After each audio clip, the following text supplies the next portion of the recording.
All right, take it away. Hello, I'm Red Whitaker, introducing today's speaker.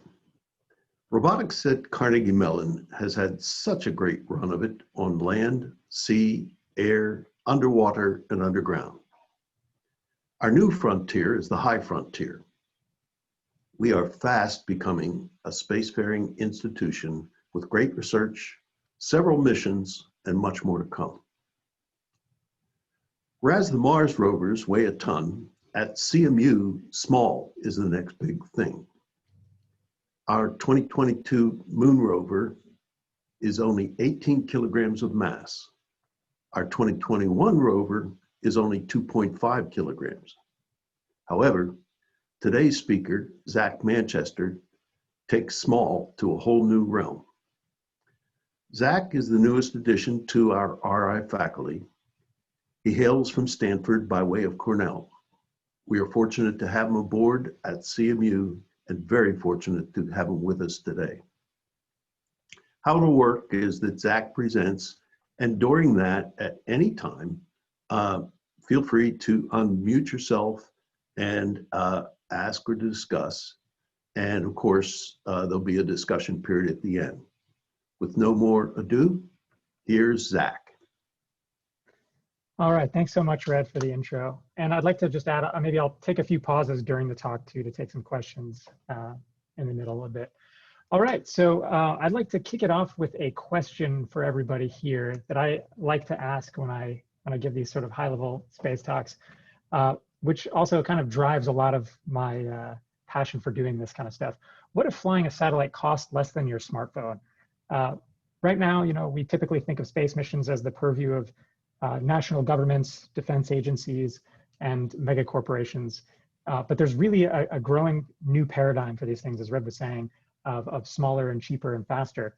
And I think this thought experiment really changes everything. It's not just that it's more accessible, it's that the way we build spacecraft changes, life cycles get shorter, technology development can be faster, and we can take more risk and be less conservative in what we do.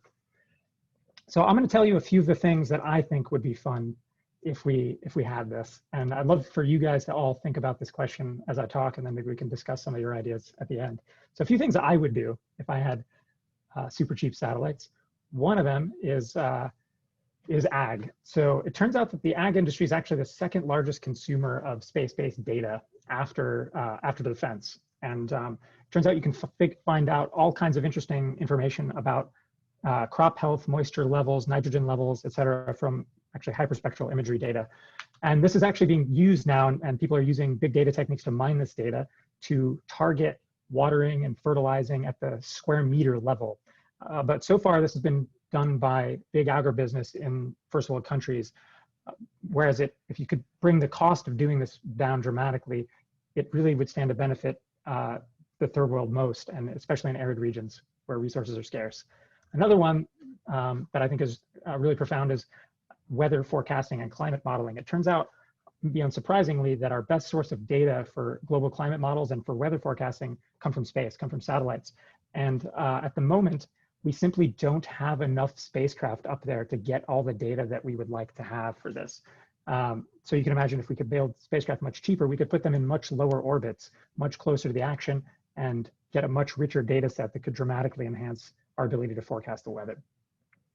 Another one is disaster response, which is often everyone's favorite robotics application, right? But here's some cool pictures from a company, a startup that's been around for about 5 years now, called Planet Labs, which is kind of the darling of the small satellite startup industry.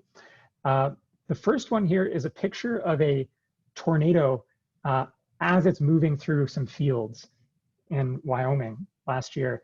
The second one is a picture of Kathmandu after the Nepal earthquakes a couple of years ago.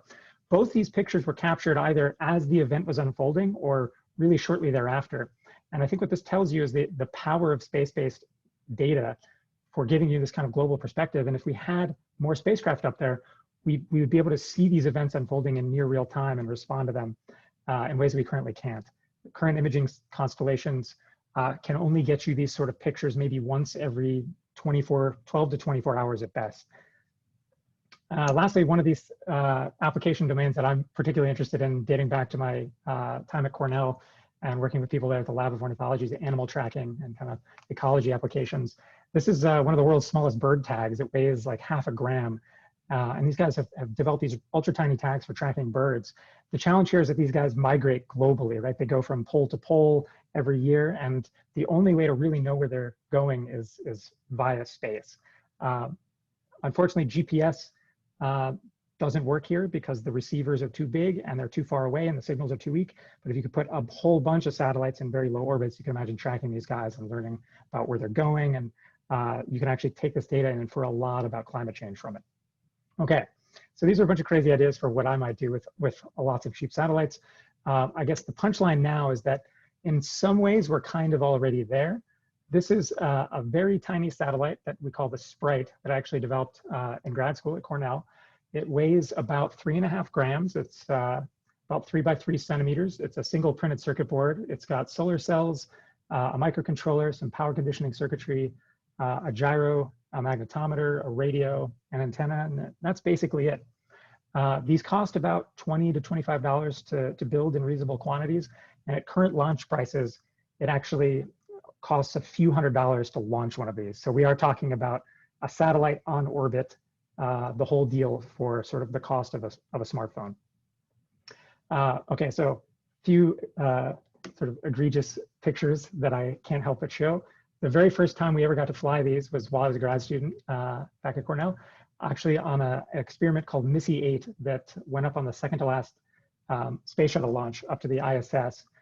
This was a really fun experience. There was this experiment, it was actually a material science experiment that had an experimenter pull out at the last minute. They weren't ready for launch day.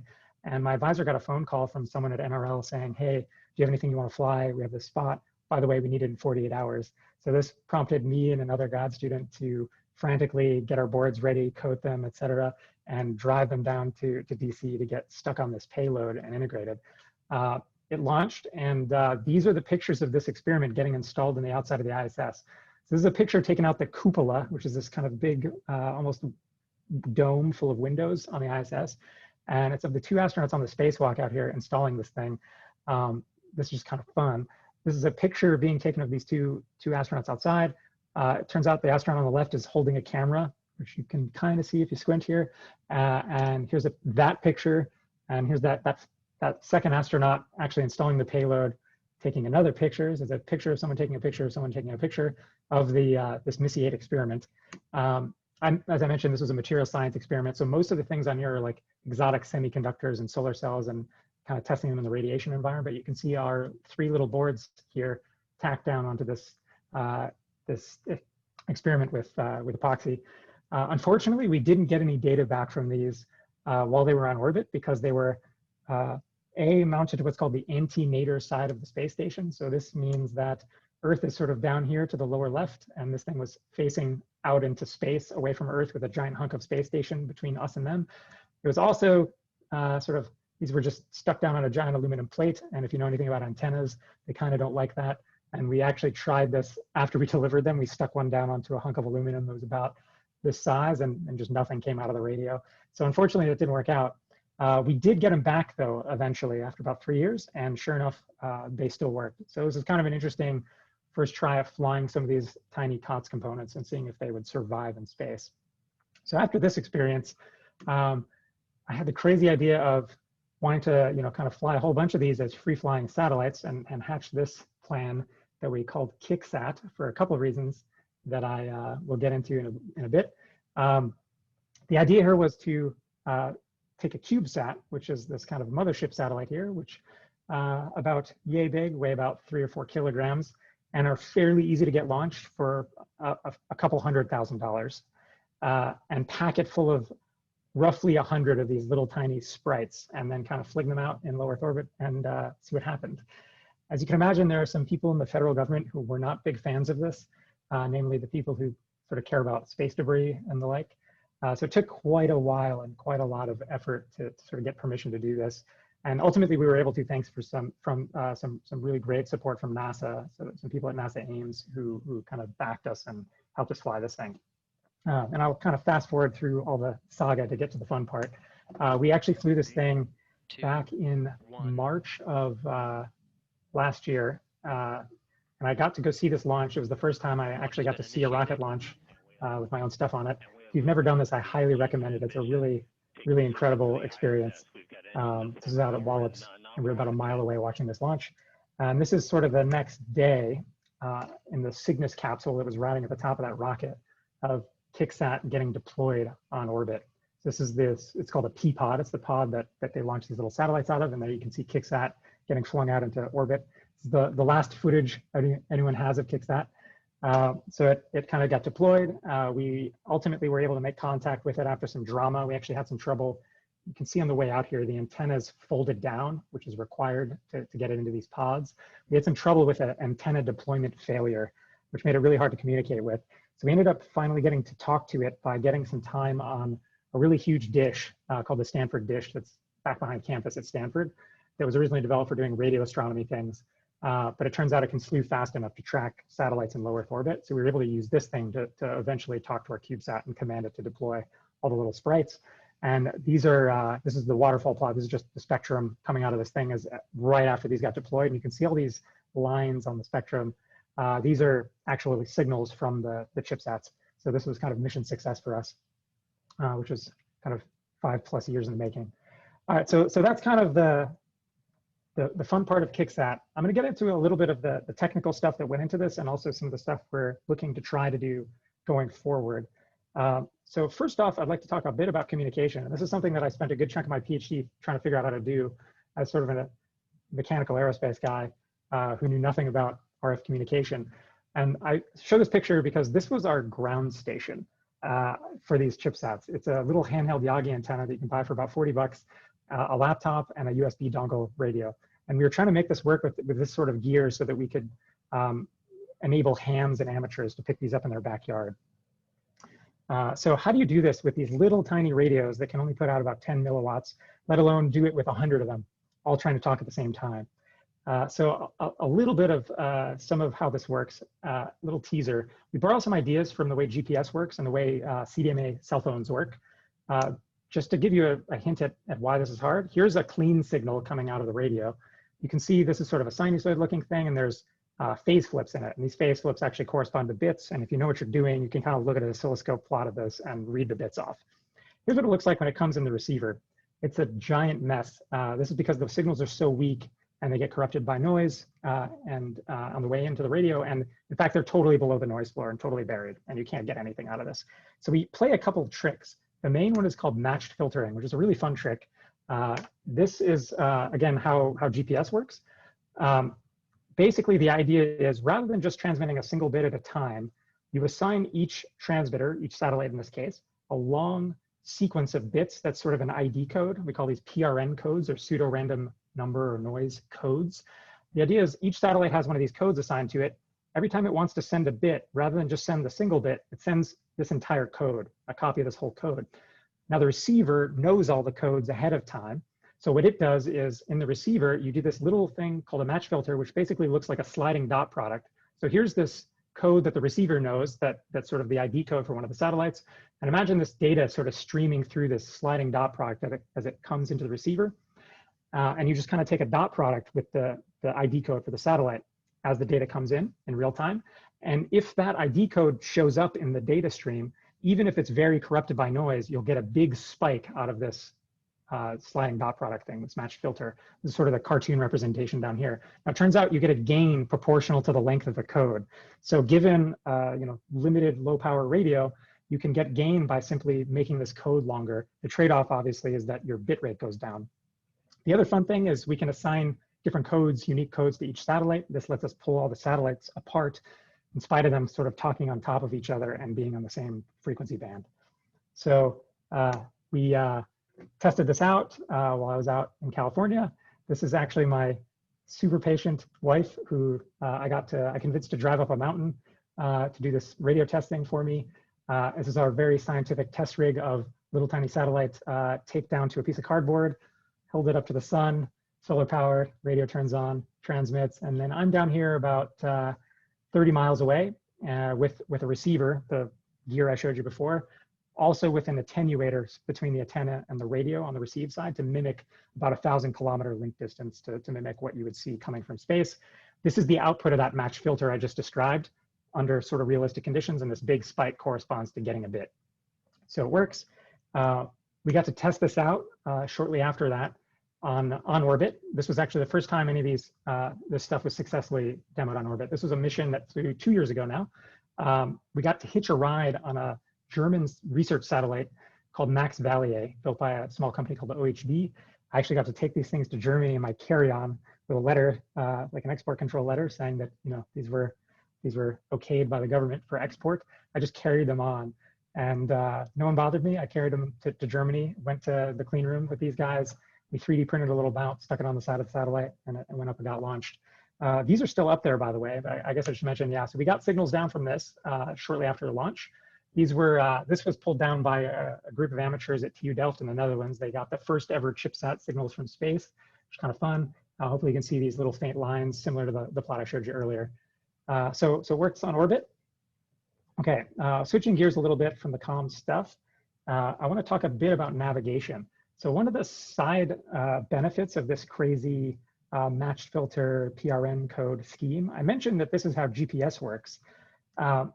The reason this is how GPS works, it turns out radar actually does something similar. This whole match filtering technique with these ID codes, turns out it's also really well suited to ranging, because you're doing this match filtering thing and sort of this sliding dot product situation. You can get really accurate phase measurements in that matched filter, in that sliding dot product, that gets you really good range measurements. So now what we're looking at is using the same technique to do ranging between our little satellites. Okay, so imagine you've got, here's the cartoon picture. We have 3 satellites. They can talk to each other using this technique, and they can get range measurements between each other. What we'd like to do ultimately is navigation. We'd like to do relative navigation. We also like to do absolute kind of positioning around the Earth, or in this case, the reason we're actually going to talk about this in this context is one of the motivators for doing this is to be able to do stuff around the moon where you don't have access to GPS, right? So if we're in Earth orbit, we have GPS, and this is kind of why bother? But in fact, there's a lot of people interested in doing this sort of thing other places. So you can imagine Moon, Mars, asteroids, et cetera, where you might like to have multiple satellites coordinate and be able to do this sort of thing. Okay, so let's say we've got ranges. That's not quite enough, right? You can imagine, let's say I have these kind of ranges between all 3 of my satellites. That tells me where they are or how far away they are from each other, but it doesn't tell me anything about the orientation of them or their absolute positions in some global coordinate frame, right? You can imagine just giving those distances kind of constrains everybody to be in some triangle. You could arbitrarily rotate and translate that triangle, and it's still the same, right? It wouldn't change the ranges at all. So we need to overcome this ambiguity associated with just having range measurements. There's a few ways you might think about doing this, right? So one way is just have some other reference with a known position that you can also range to. So you might have some space station or mothership satellite that everybody can talk to that has more sophisticated navigation equipment on it, say is talking to the Earth, to the Deep Space Network or whatever, or doing terrain relative navigation, say, and that can kind of help out and disambiguate the situation. Another thing you might do is talk to a ground station. This is super common on Earth. You could imagine also doing this at the moon, say, if you had some kind of ground asset that knew where it was. Talk to that one and figure that out. But we want to be able to do this without any help, say, without any other resources. We don't want to have to talk back to the Earth because that's really hard to do and really expensive from a power perspective. So we'd like to figure out how to do this just on board the satellites. It turns out this is possible with some kind of crazy estimation ideas. So this is a picture of a gravity map of the moon that was done by a mission a few years ago called Grail.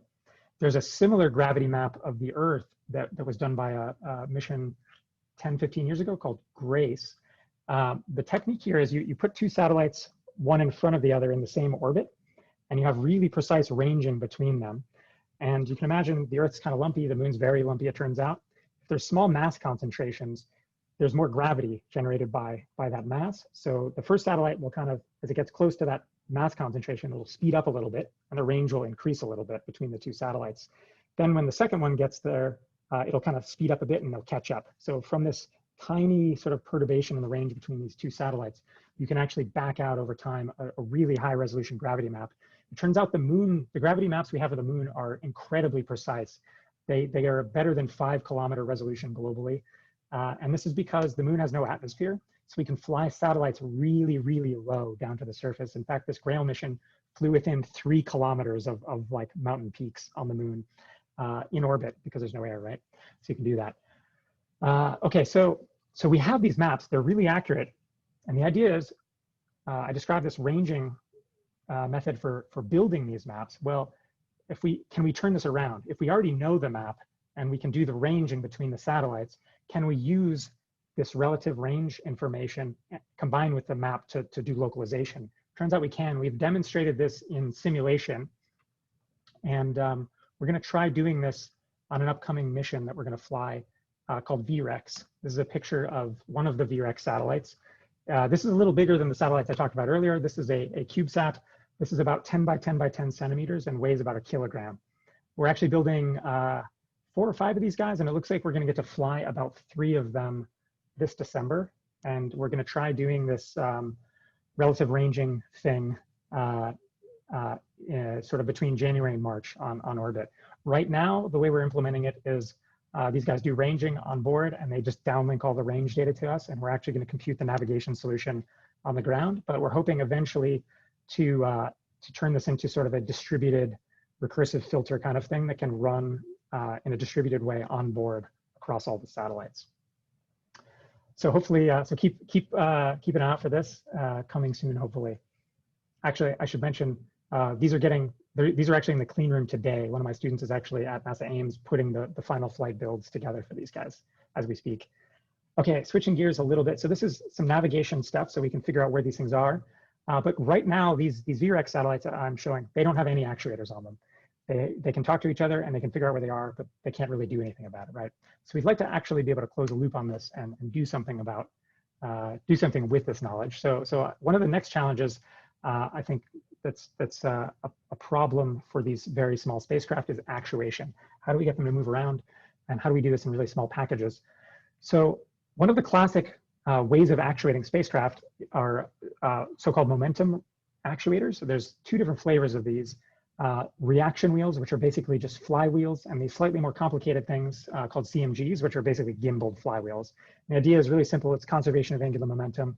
Spin the flywheel one way, the body of the spacecraft will spin the other way, right? So this is how you do attitude control, how you do pointing, which is a very core bread and butter thing that pretty much every spacecraft has to do, because you need to be able to point your antennas at a ground station, you need to be able to point your solar panels at the sun, and you need to be able to point sensors, cameras, et cetera, at targets on the ground, right? I should also mention there are ways of using coupling between the attitude dynamics and the orbit mechanics to actually do orbit control as well with attitude. So the simplest version of this is manipulating your drag profile. So you can imagine if you fly sort of edge on to the wind versus face on, you get different amounts of drag, and this can be used really effectively for formation control and swarming. And it's actually being used by Planet, that startup that I mentioned earlier, right now to manage their fleet of satellites on orbit. Okay, so here's this picture is actually of one of the CMGs that's on the ISS. The reason I show this is the ISS is huge, right? It's the biggest thing in space. It's several football fields across, but the momentum actuators, if you really think about it in context, are surprisingly small. So these CMGs are, a few feet across. They're about 3-4 feet across, the size of my desk, but they're able to actuate this massive spacecraft. So on this plot, I'm showing the total spacecraft mass on the x-axis versus the fraction of that mass, the fraction of the total spacecraft that's taken up by its actuators. And we start out down here on the big end of things with the ISS. These are those actuators on the ISS. There's 4 of these on the ISS. And as a fraction of the overall spacecraft, these actuators are only about 0.2% on the ISS. As you go towards smaller satellites, you look at something like a GeoComSat, like the DirecTV satellites, et cetera. These things are also pretty huge. They're the size of a commercial airliner, like a 737. Similar actuators. On these spacecraft, the actuators are an order of magnitude more, but they're still only like 1 or 2% of the total spacecraft mass budget. Now, if we get down to what are conventionally called small satellites, these sort of low Earth orbit imaging satellites, say, that are maybe ranging from the size of a car down to the size of a refrigerator, the actuators are maybe between 5 and 10%, say. Now, if we get down to the CubeSat scale, so the V-R3x size scale that I showed you, the actuators for CubeSats if you use these kind of conventional actuators, they're between 1/3 and 1/2 of the total spacecraft mass budget.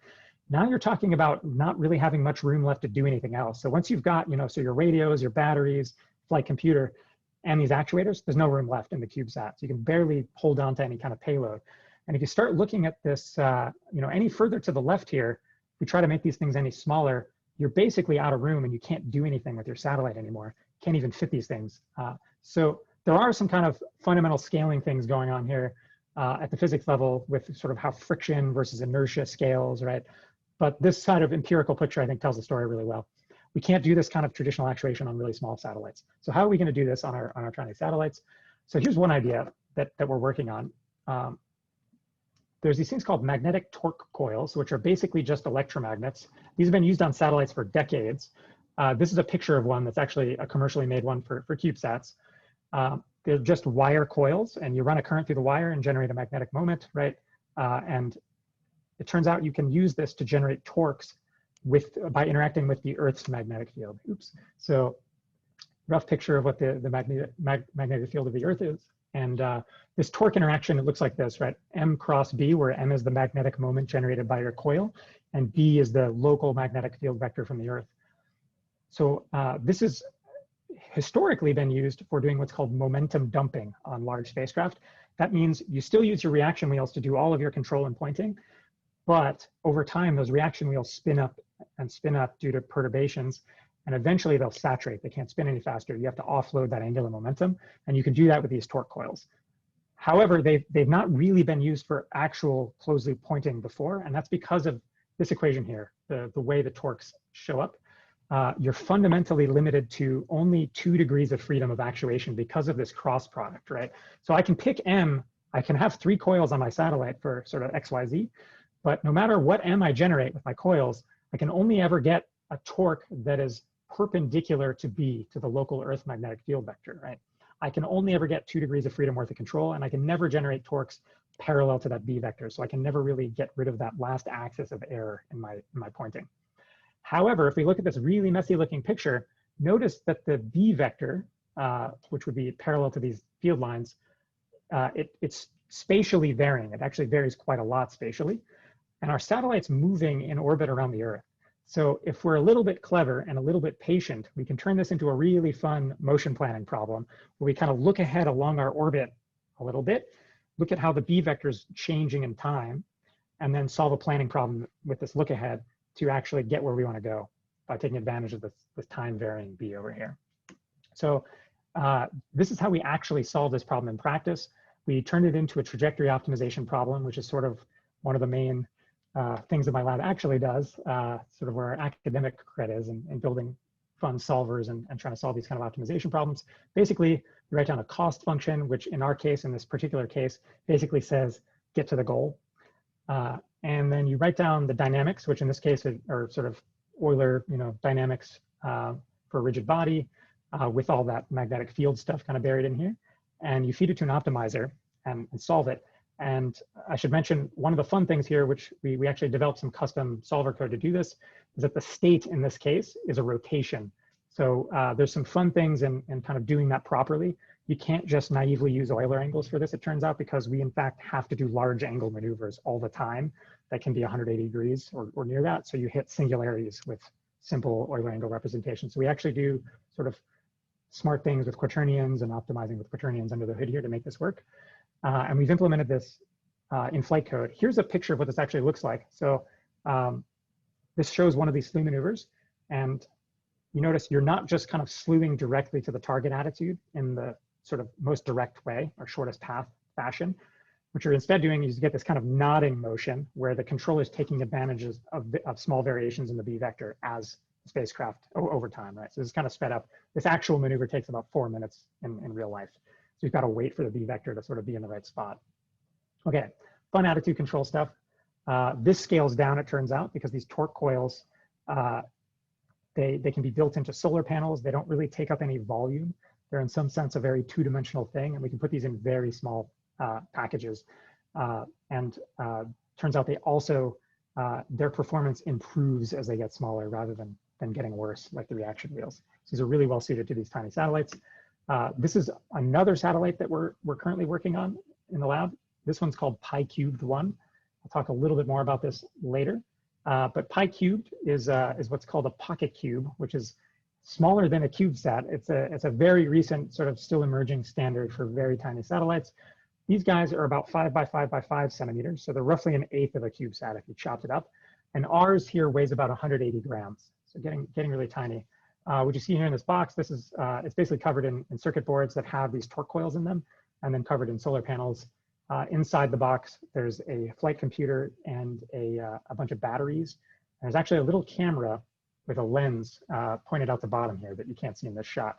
So what we're going to try to do with this guy is sloot around and take some fun pictures, and potentially use the camera for some attitude determination, for some state estimation as well, by looking at the lem of the Earth, like a horizon detection kind of thing.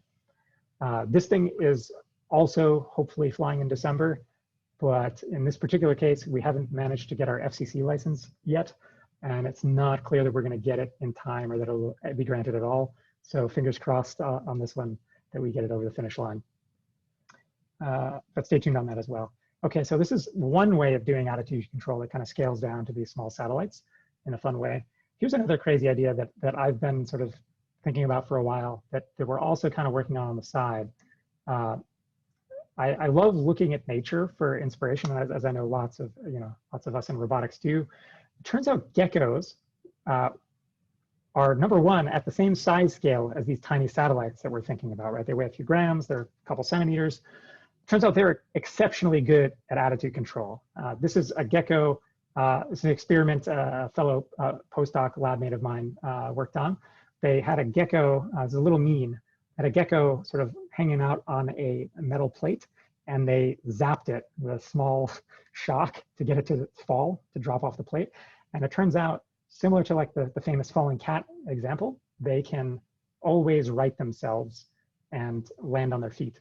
And in this particular case, as you can kind of see in the slow down videos pretty clearly, they use their tail and sort of complex multi-body mechanics to do this, taking advantage again of conservation of angular momentum. The real point here is that you don't need wheels or even really spinning parts to do attitude control. If you have any kind of multi-link situation where you can manipulate different pieces of the body relative to other pieces, you can do this kind of stuff.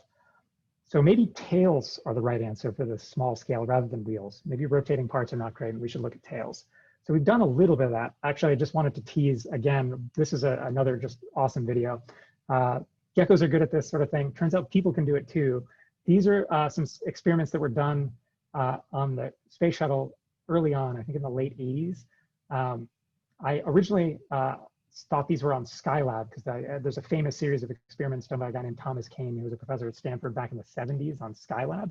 And I showed this video always thinking it was the Skylab thing.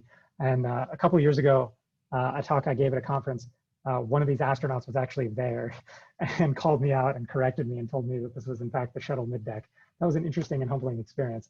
At any rate, as you can see, right, multi-body sort of robotic systems can execute these sort of attitude maneuvers without having wheels. Okay, so here's one of the things we've played around with, thinking along the lines of tails. So imagine this is our little CubeSat, and the red and green sort of little appendages here are one-DOF links that are just attached to the body by pin joints. And one can move sort of in the body X direction, and the other can move in the body Y direction. The reason I like this a lot is there's a bunch of really fun group theory math behind this. I won't get into in any detail now, but if anyone wants to talk more about it, I'd love to. Basically, the takeaway from this is you can turn two one-DOF links like this into at least net on average over a single period of sort of wiggle into effectively a reaction wheel. So you'll notice here these things are wiggling, and there's a net rotation going on in the axis along these sort of tails or links or whatever you want to call them. And the reason I like this so much, if anyone's familiar with any of these like Lie group, Lie algebra ideas, this is a physical Lie bracket machine. What's going on here, these things wiggle. They're really the physical embodiment of what a Lie bracket is. And so you can get this net rotation averaged out. Another version of this that I like a lot, that we're sort of actually actively pursuing with some collaborators at University of Arizona right now, let's see, this one, which one of my grad students is kind of working on. It turns out this idea of getting rid of reaction wheels may pay off on some larger satellites as well. In particular, if you care about doing ultra fine pointing, which shows up in a bunch of astronomy applications, like say you want to do exoplanet imaging, which is a really huge deal right now, you need to be able to stare at a target for a really long time because they're very dim, and you need to do really long exposures and collect as much light as you can. And to do these long exposures, you need extremely stable pointing. Turns out reaction wheels, these traditional kind of flywheel actuators, are terrible for this because no matter how hard you try, there's always a tiny bit of mass imbalance in these things, and you get vibration at the spin rate of the wheel. These wheels typically spin at hundreds of hertz. So as a result, you're getting vibration, and you have lots of them. Typically, there's an array of these wheels. There's more than the minimum 3. There's usually 5, 6. So now you've got sort of, say, half a dozen of these things all spinning at different rates in different directions, all bolted to your structure, generating spikes at various frequencies in the sort of hundreds of hertz range and exciting structural modes as well. And this just wreaks havoc on your pointing. So there's people that have worked really hard on this problem for the Hubble Space Telescope and the upcoming James Webb Space Telescope. And the answer is they do really high fidelity models of the structures and then try to put damping in various places. And then they also do what are called fast steering mirrors. They actually, in addition to the coarse pointing of the whole body of the spacecraft, they put piezo actuators on the mirror in the imager in the telescope and try to actively actuate the mirror at sort of a couple kilohertz to actively cancel out this vibration coming from the wheels. So the idea here is let's just get rid of the wheels entirely and use something like this tail idea where we can actually cancel out the environmental disturbances, which are happening at like millihertz. They're very slow, kind of happening on the order of the orbital period, that sort of frequency. So there's really no natural source for these 100 hertz vibrations from the wheels. So the idea here is we get rid of the wheels entirely and do our fine pointing with some arm-like setup like this. And now we can do this at low frequencies and avoid all the jitter and maybe get rid of the need for all this fast steering mirror stuff. Okay, so some actuator ideas. And finally, let's say we can navigate these things now, we can actuate them, thinking a little bit ahead towards these kind of swarms of tiny subtle ideas. How do we do planning and control across a large number of these things, right? So I'm gonna go back to my trajectory optimization setup before, like we talked about for the planning, for the magnetorquer pointing, and look at this in a slightly different context where we're trying to do this over an entire swarm, right? So here the challenge is the state vector might be 1,000 dimensions plus, right? We might have hundreds of individual agents and we're trying to do this. And it doesn't really make sense to try to do this in a centralized way anymore, right? Like on the ground or even on some mothership satellite. The problem does not scale well to large numbers of agents. So we've done some preliminary work in my group to try to figure out how to solve this sort of a problem, this setup actually, this trajectory optimization sort of setup across lots of agents. And the magic trick is that we have some task we want to perform, and that's encoded in this objective function. So if we want to accomplish some cooperative task, there's coupling obviously between the agents at the task specification level, right? So in this cost function, there's all kinds of coupling between the agents. But the dynamics of the individual agents, at least in this context where they're all free-flying spacecraft, are totally decoupled. So these Fs are separate functions for every single spacecraft. So that decoupling actually lets us play some really fun games and sort of try to split the problem up in various ways. So we've used some techniques, some recent techniques from distributed optimization that are being used kind of from in the big data world for machine learning applications, where you have massive problems that you need to split up and distribute it across, say, a rack of servers. We've done that by taking advantage of this structural feature of this multi-agent problem with the decoupled dynamics and split up the planning problem across all the agents. So each agent sort of solves its own planning problem, and then they talk to each other, share data at each iteration, and eventually converge towards a global solution. This is just a quick plot. We've demoed this in simulation on sort of dozens of quad rotors, and here's a sort of cartoon picture of what that looks like and how this scales computationally, which is the more important point. If you were to naively try to solve this as a single optimization problem, it does not scale well, right? It's pretty expensive, but with this technique and sort of parallelization and assuming you get a new compute core for every agent, assuming every agent is able to sort of compute their own dynamics, you get this much nicer sort of linear or even sublinear problem scaling with the number of agents you add. So it's not perfect, but it scales much better, and we can also throw way more computing power at it, assuming all the agents can do this. This was actually the first hardware demo we did in my lab a couple of years ago when I first got started. We did this, again, the quad rotor demo in hardware. And this is a picture of 3 quad rotors carrying our lab mascot skeleton. There's actually fun fact, there's a Chipotle burrito stuffed inside. So this is a very complex method for DoorDash, I suppose. The fun part here is we actually can take advantage of the full dynamics of all of this. So we've got all the complex dynamics of the quads here. And we can take advantage of, we can actually handle constraints on actuators and obstacle avoidance, as you see here, flying through this obstacle.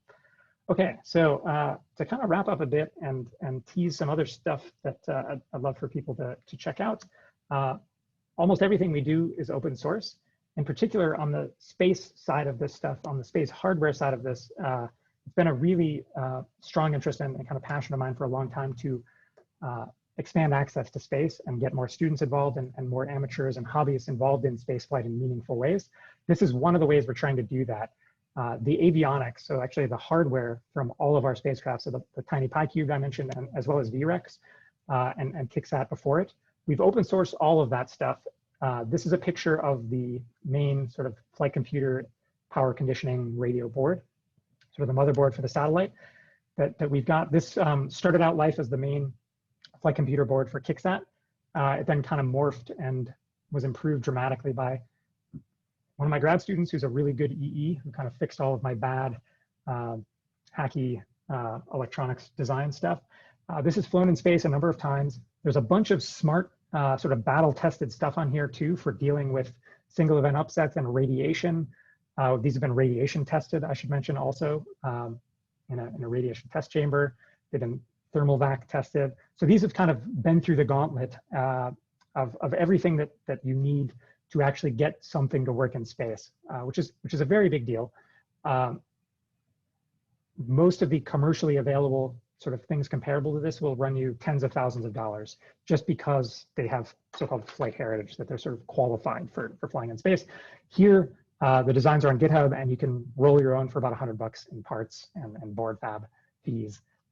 The other fun thing about this is that it runs Python natively on the board. It runs a distribution of Python called CircuitPython that's sort of optimized to run on bare metal ARM chips. So this is entirely programmable with Python. You can plug it in with a USB cable into a laptop, get a Python REPL, write your code, run code right on the thing. You can drag and drop .py files onto the flash on the microcontroller. It mounts as a flash drive. So it really makes doing a bunch of this stuff very accessible for students. I kind of battle tested this in a capstone class last year with mixed success, but we're working on it. And I think the main point here is this is out there. If you think you want to try getting into satellite stuff, we have lots of existing libraries to run this thing. It's sort of been qualified, flight tested, and it's cheap, and you can make your own and kind of get off and running. Another thing on the sort of outreach front regarding kind of space flight is that the last couple of missions we've flown, KickSat in particular, we've actually tried to involve the broader community in the mission, in the flight operations of the mission. So KickSat, we actually more or less ran mission ops out of a Google group online. I had designs for this kind of ham homebrew ground station with a little antenna. We got a bunch of hams who were already fairly sophisticated amateur radio operators involved. We actually had one guy who put together his own out of our instructions with the $40 antenna in his backyard. He actually posted some pictures of him mounting the antenna on his gas grill in his backyard, and he was able to pull down packets from KickSat successfully. So there's an existence proof that you can do it. And he'd never done any amateur radio stuff before. I believe he worked at Google actually as a software developer. So anyway, we had this Google group set up. We had hams pulling packets down all over the world and posting the data in this Google group. And we actually had other volunteers who were not amateur radio operators who were going through and combing through the data and putting it into Google Docs spreadsheets and plotting like temperatures and battery voltages and trying to diagnose problems on the spacecraft. So this ended up being just a super fun thing. I would wake up every morning, open my laptop, drink my coffee and just look at the data that was coming in, overnight from the other side of the world and look at the things people are doing with it. Really amazing, right?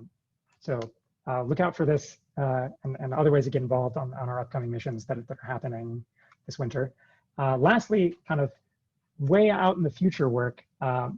This is sort of crazy, but I'm involved in a project called Breakthrough Starshot. Maybe some have heard of this.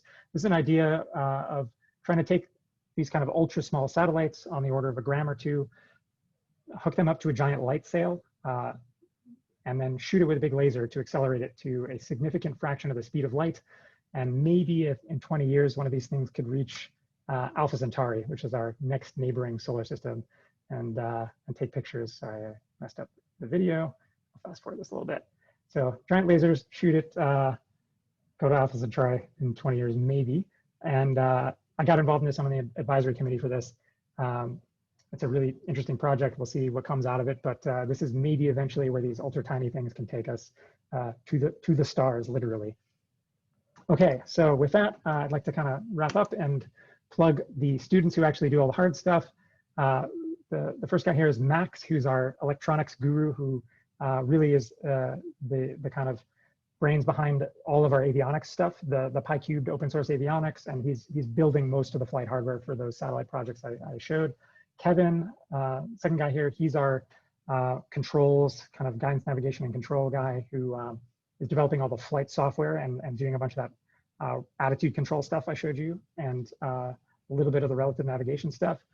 Andrew down here gets an honorable mention. He left after his master's degree this spring, and he's now working at SpaceX. He did the original work and wrote the original conference paper on that magnetorquer only planning attitude control problem.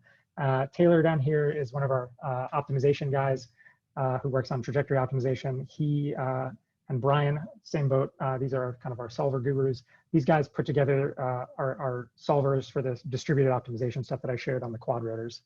And with that, this is where you can find us. It's my email, our GitHub, where all the code and board files are, and the lab website where you can learn more. And I'd love to open it up and take some questions.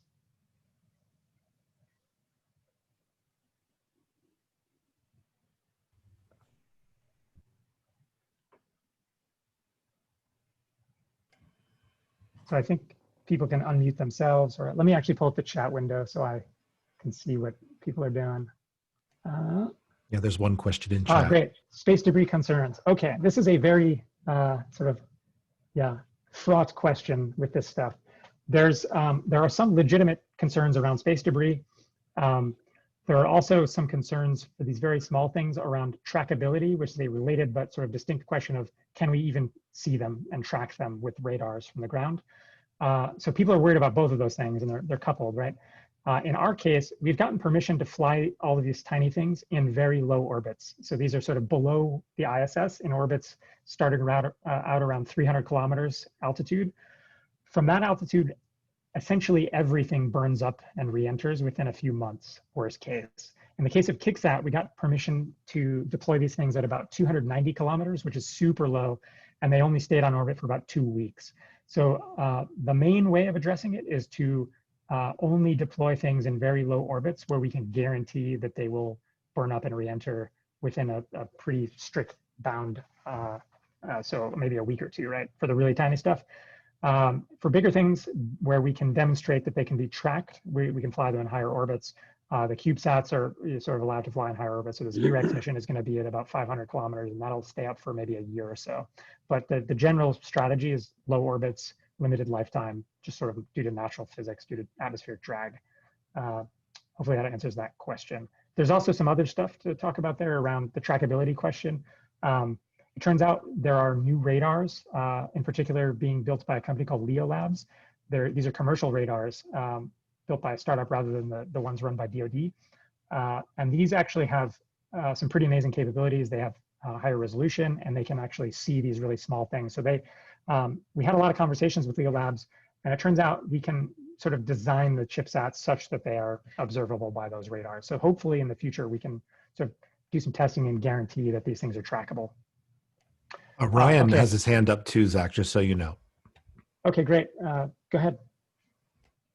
I was just wondering, it was mentioned that amateur radio operators and non-licensed people as well, they could receive communications from the CubeSats.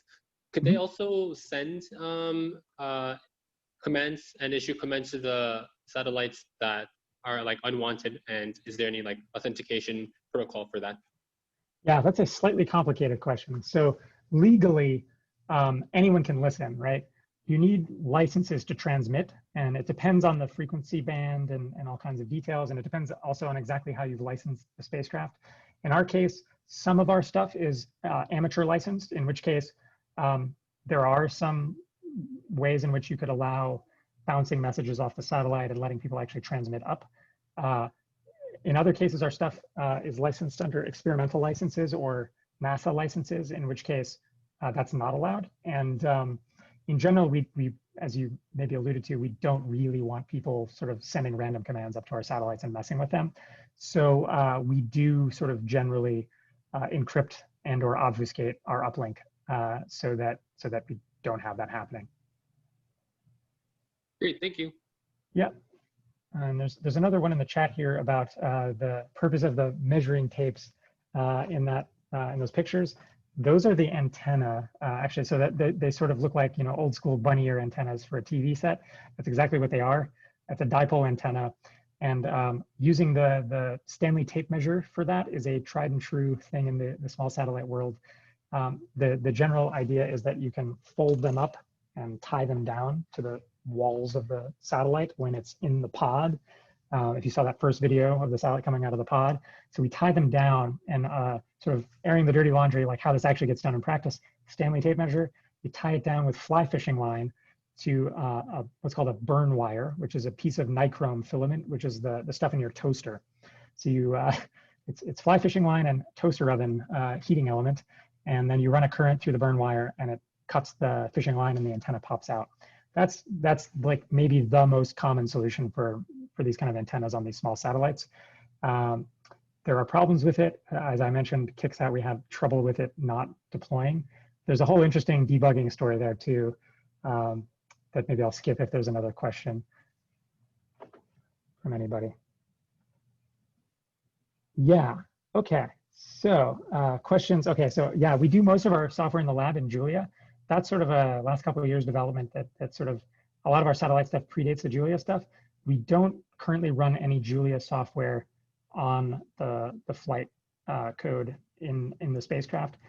Most of our flight code now is written in Python. As I mentioned, the PyCubed board sort of natively runs Python. The Julia stuff is sort of proof of concept, and we do a lot of algorithm development. We do other things. We do a lot of sort of motion planning and control stuff for other robotic platforms, and all of that's in Julia. Also, the proof of concept stuff, as you mentioned, is in Julia. For flight, historically, it was all in C, C++. Now we're moving most of it to Python because we can, and it's much easier to deal with and much friendlier than having to do embedded C. So that's kind of that story. How much should these tiny satellites cost away? So the sprites, these so-called chipsats, these are single circuit board things that weigh about 3.5, 4 grams. And they're about $20 to make in reasonable quantities. They're just circuit boards. The larger satellites, okay, so moving up in size, PyCubed, which is this sort of, I would say, like roughly fist-sized satellite that's doing the magnetorquer-based attitude control. That satellite weighs about 180 grams, and its total bill of materials cost is probably on the order of $1,000, give or take. And then moving up in size scale, the CubeSat, the V-R3x satellites, which are about this big and weigh about 1 kilogram, those are probably $2,500 or so bill of materials cost to make all in. Anybody else? Okay, cool. Gravity maps for localization.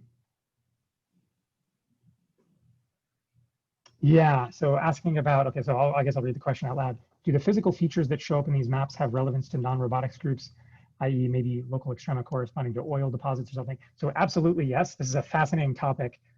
That's mostly who uses this data and not, you know, this kind of crazy localization thing that I'm talking about. This sort of goes into like the field of geophysics, and there's a ton of really cool things that people extract from that data. So in particular, the GRACE mission that sort of did this mapping for the Earth at very high resolution, it turns out it's so accurate that you can see like low-level temporal variation in the signal. You can see things like rain in the Amazon. You can see like any sort of large scale mass transport will show up. So you can see if there's like a big rainstorm somewhere, for example, you can see tides. And as you kind of alluded to, you can also see you can look at the density, right, of the Earth. And so that can be used for oil and gas exploration, mining, et cetera, et cetera. I'm not super familiar with that stuff, but I do know that gravimetry is used for all of those things. Yeah, for a lot of like sort of oil and gas and mineral deposit sort of scouting. Are normal accelerometers good enough to localize with? Absolutely not. No, yeah. So these are really weak signals. I should also mention, yeah, just generally, if you're in space on the satellite, like we're talking about, accelerometers always read 0, right? You're in free fall in orbit. So accelerometers are essentially completely useless. On the ground, if you're talking about the oil and gas stuff, normal accelerometers are not good enough, but there are like super sophisticated mass balance, sort of crazy high fidelity accelerometers that can see this kind of stuff. On the spacecraft side, the way we actually do this is not by measuring the accelerations directly. Instead, what we do is look at the relative ranges between the satellites, as I showed in those cartoon pictures. And over time, basically what we're looking at, right, is the integrals of these accelerations. So we can get range rate from these signals. We can get Doppler information, so that directly can give us a measurement of the relative velocities. But mostly what we do is look at the relative positions over time, which is sort of, 2 integrals of the accelerations, right? So that's how we do it. We kind of take, say, an orbit's worth of that acceleration or that relative range data, take a dynamics model, take the map, and we solve a giant sort of constrained nonlinear least squares problem to localize everything. Cool. For the tail to adjust the chip's orientation, why did you use 3 tails running on different axes, but not 1 tail with multiple joints? Yeah, so this was just a quick demo that one of my students threw together as a proof of concept. Yeah, as you say, it may make more sense to do sort of a multi-degree of freedom sort of single link thing. Did the many use cases for small sats, agriculture, disaster, et cetera, come to you naturally in the subject, or do you have a specific resource now? Okay, so yeah, I would say these are sort of all current applications for satellite data that are out there, right? Ag is a huge consumer of satellite imagery data. The disaster response thing is something that's sort of starting to happen in the last couple of years, mostly thanks to Planet, which is the startup that has about 200 satellites on orbit. They have what's called, they have the highest what's called revisit rate in the industry right now. So revisit rate is how often you will revisit the same spot on the ground. Because they have so many satellites, their revisit rate is order once a day. So they can get pictures of the same spot, roughly daily, and get you kind of temporal resolution of once a day, which has been useful for certain disaster response efforts. Namely, the first big use of this was the Kathmandu earthquake, where I showed that picture. They had pictures from, basically the day before and a few hours after the earthquake. So just from the images, you could see which buildings had collapsed, where to go start looking for people, et cetera, right?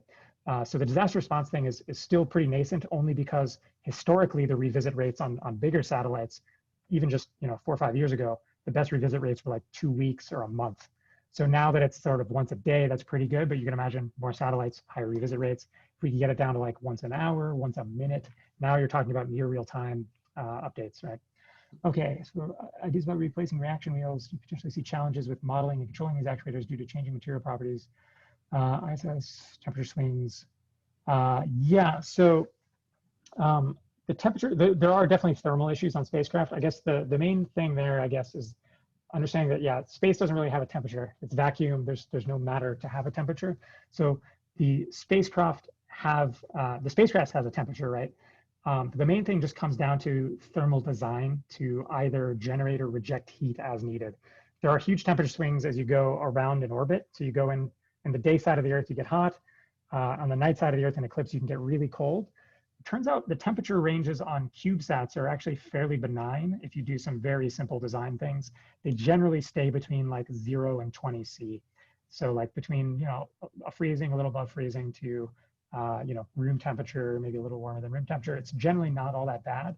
And the ways to deal with this, you can deal with it by changing the color of the outside of the spacecraft so that it absorbs or reflects sunlight better. You can also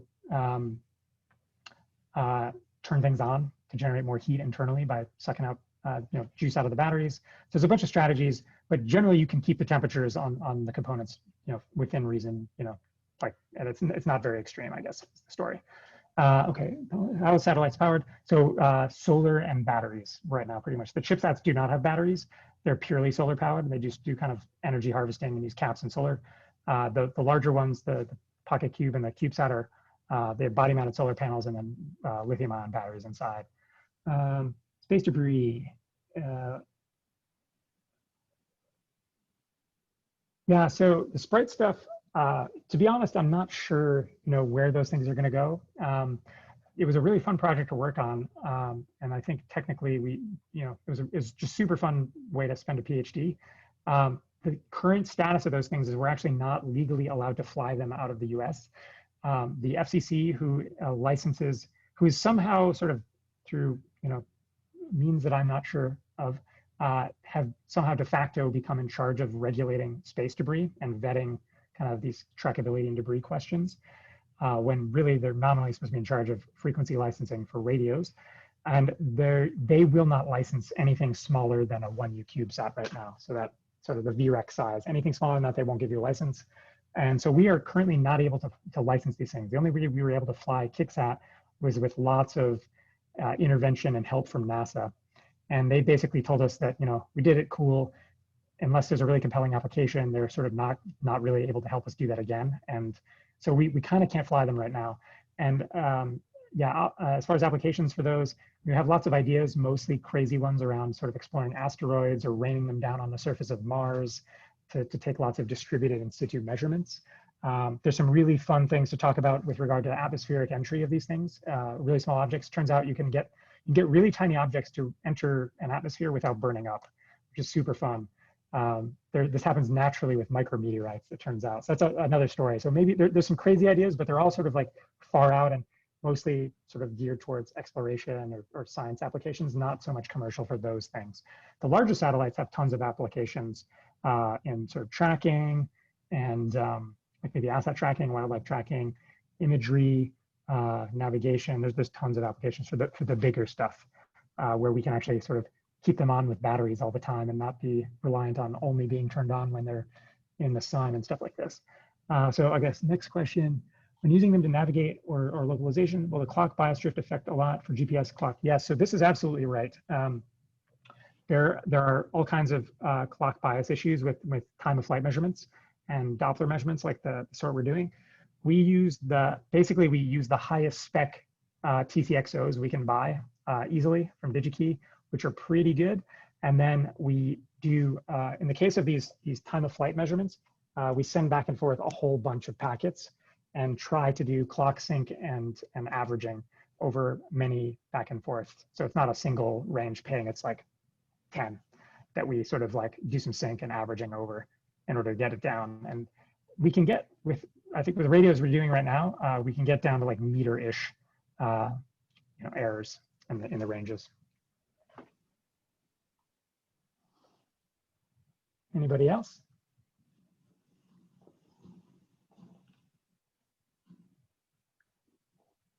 All right. I think we're nominally out of time, so I'm happy to sort of shut up and let everyone go about their business, or if anyone wants to keep chatting, I'm happy to do that too. We don't have anywhere to be at the moment. Just the question. For electronics and ICs, do you guys need special space grade ICs from, say, Analog or TI, or is like industrial or customer spec ICs usable? Yeah, this is a very fun question. So we basically don't use any high rel parts or rad hard parts at all. Everything is COTS, sort of stuff from DigiKey. So my student Max, who's our sort of EE hardware guru, he's very into trying to do radiation tolerant and high reliability things with inherently unreliable COTS components, and he's got all kinds of fun schemes for like sort of specialized supervisor circuits and voting and software to sort of get around some of those issues. The main story there around, yeah, like the high rel parts and the space qualified parts is that they tend to lag the current state of the art in the COTS world by like a decade or more. So it's really old stuff that has pretty terrible performance, and it's also just absurdly expensive to buy those things. So you can actually end up spending like $2,000 on an op amp, on a flight qualified rad hard op amp from Texas Instruments, for example. So we just can't afford it, and ultimately we can't build the kind of things we want to do out of those parts because they're old, big, power hungry, et cetera, et cetera. So we just can't use them for a bunch of reasons, even if we wanted to. And as a result, yeah, so we end up basically using totally COTS stuff and trying to be somewhat responsible about testing and sort of board level design and software design to be more reliable in spite of some failures. If there's for the same IC, if there's a consumer version and an automotive grade one, do you usually go for the automotive grade one? Yeah, we'll use automotive grade or industrial grade parts with wider temperature ranges and stuff like that. Yeah, if they're available, for sure, yeah. Awesome, thank you.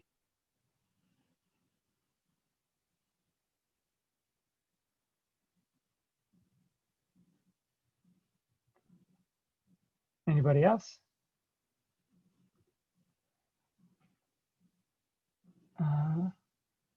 Sending what seems to be a shiny postcard or many to another solar system caught my interest. How much do you think the Alpha Centauri idea would cost to implement, and would it cost substantially more to shoot multiple spacecraft? Yeah, so this is the idea there is that the individual spacecraft would be relatively cheap, and that once you build this giant laser thing, you could use it, on the order of once a day, and it would just be the cost of electricity to run the thing. So that's definitely the plan. As far as how much the whole thing would cost, it's lots and lots, and I don't know that anyone really knows the answer to that either. There's some cost estimates floating around, but it's definitely like the sort of thing that would be hundreds of billions at least, and sort of probably need to end up with at some level government involvement. That said, yeah, it's currently being sort of bankrolled by some high net worth individuals. Yuri Milner, who's one of the early investors in Facebook, is the main sort of driver behind the project, and Mark Zuckerberg sort of on the board. So who knows, if those guys want to dump lots of their personal fortunes into it, maybe there'll be some of this happening sooner rather than later. But yeah, if you're curious to learn more about it, it's called Breakthrough Starshot. There was a big media splash on it when it was first announced about 3 years ago, and there's actually a bunch of papers that people have written, including one by myself on sort of the stability of one of these light sail things riding on a laser beam. But yeah, there's been a bit of work on it. There's been some early stage research on, can we make metamaterials that are shiny enough and won't cook in a really high intensity laser beam? How will we communicate with these things over 4 light years? So there's been a bunch of people thinking about this. It's incredibly hard, and it's probably, if we actually committed to it, I'd be lucky to see it happen in my lifetime. So who knows? But it's a really inspiring and very cool project just to even think about.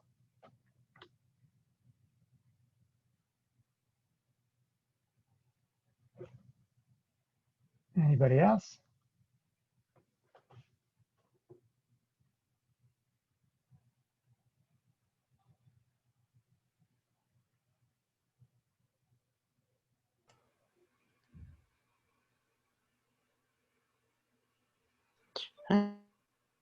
Very interesting talk. Thank you.